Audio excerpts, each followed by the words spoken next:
ये भगवान श्री राम का मंदिर है। इनके चरणों में मैंने भी गंगा जल छिड़का है। गंगा जल से पवित्र क्यों होगा? पवित्र लोग आ गए। तो कांग्रेस के नेता प्रतिपक्ष आए थे यहाँ पे, जो भी होंगे।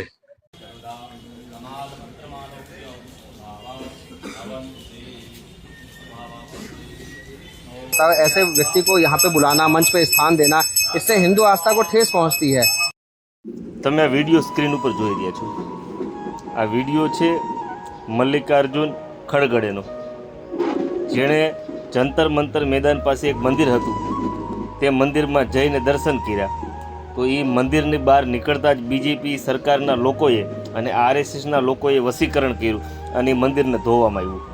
હવે તમે કલ્પના કરો, એક આવડો મોટો વ્યક્તિ હોય જેનું દેશની અંદર રાજકીય લેવલે એવડું મોટું નામ હોય, જે કોંગ્રેસના પીઠ કાર્ય કરતા હોય, અને એની સાથે પણ જો આટલો જાતિવાદ રાખવામાં આવતો હોય તો તમે કલ્પના કરો જે કાંઈ ઓલા રીંગણા મરચાના જે કાંઈ પ્રમુખો ખવાંજીઓ ભાજપના છે અને જે સમાજમાં આવીને ભાજપના ઝંડાઓ લઈને આવીને મત માંગવા આવતા હોય ને, તો એવા લોકો માટે આ મેસેજ છે કે તમારી ઓકાત રહીને કાંઈ જ નથી એમ.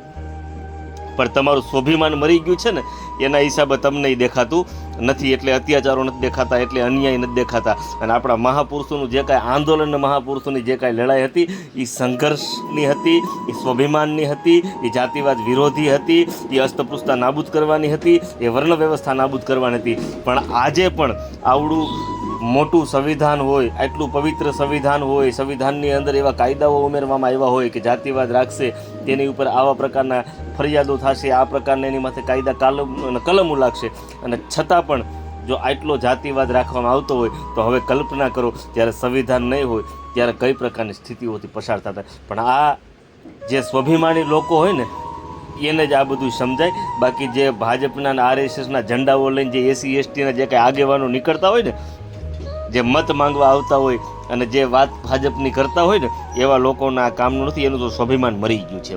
પણ જેનું સ્વાભિમાન જીવંત હોય ને તેને ખબર હોય કે અત્યાચારો થાય છે, અન્યાય થાય છે, ને ક્યાંક ને ક્યાંક આજે પણ ભેદભાવો છે. એટલે આપણી કહેવાય ને કે જે આ લોકોની ઓકાત રહી ને, બરાબર, એ લોકો ઓકાત એટલા માટે બતાવી રહ્યા છે કે તમે ત્યાં જાઓ ને તો તમારી ઓકાત ખાલી આટલી જ છે જેટલી આ વિડીયોમાં બતાવી રહ્યા છે. એટલે જે કાંઈ કોંગ્રેસમાં અને ભાજપમાં જે કાંઈ જોડાયેલા લોકો રહ્યા ને, એને પોતાને નથી ખબર કે અમારી સાથે હજી આજે પણ જાતિવાદ રાખવામાં આવે છે.